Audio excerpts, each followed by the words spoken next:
తిరుపతి జాతీయ సంస్కృత విశ్వవిద్యాలయంలో ధర్మశాస్త్రంలోని దండనీతి వ్యవస్థ అనే అంశంపై 2 రోజుల పాటు జరిగే జాతీయ సదస్సును సోమవారం ప్రారంభించారు.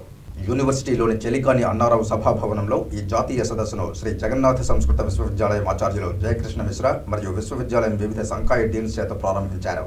ఈ కార్యక్రమానికి ముఖ్య అతిథులుగా శ్రీ జగన్నాథ సంస్కృత విశ్వవిద్యాలయం ధర్మశాస్త్ర విభాగం ఆచార్యులు జయకృష్ణ మిశ్రా విచ్చేసి ధర్మశాస్త్రంలో దండనీతి వ్యవస్థపై వివరించారు.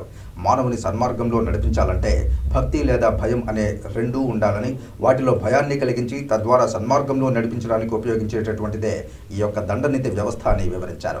ఈ కార్యక్రమంలో school of Darshanas dean professor V Vishnu Bhattacharyulu మాట్లాడుతూ దండనీతి వ్యవస్థ, దాని పరిణామాలు అనే అంశంపై వివరించారు. అనంతరం స్కూల్ ఆఫ్ సాహిత్య సంస్కృతి డీన్ ప్రొఫెసర్ లలితారాణి దండనీతి వ్యవస్థ ద్వారా వచ్చే సదాచారం అనే అంశాన్ని వివరించారు. అనంతరం school of Vedanga dean professor Unnikrishna Nambyadri దండనీతి వల్ల వచ్చే లాభాలు ఏమిటనే అంశాన్ని వివరించారు. అనంతరం education school of dean professor N Lata మాట్లాడుతూ దండనీతి, దాని యొక్క ఆవశ్యకత అనే అంశాన్ని వివరించారు. అనంతరం students welfare dean professor C Dakshinamurthy Sharma దండనీతి వ్యవస్థ, దాని యొక్క మహత్వం అనే అంశాన్ని వివరించారు.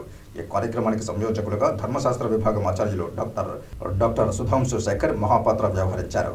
ఈ కార్యక్రమంలో ధర్మశాస్త్ర విభాగం అధ్యాపకులు డాక్టర్ చైతన్య కుమార్, విశ్వవిద్యాలయంలోని విభిన్న విభాగాల అధ్యాపకులు, విద్యార్థులు, రీసెర్చ్ స్కాలర్లు పాల్గొన్నారు. కార్యక్రమానికి సభా సంచాలకులుగా వేదభాష్య విభాగం ఆచార్యులు డాక్టర్ నిరంజన్ మిశ్రా వ్యవహరించారు.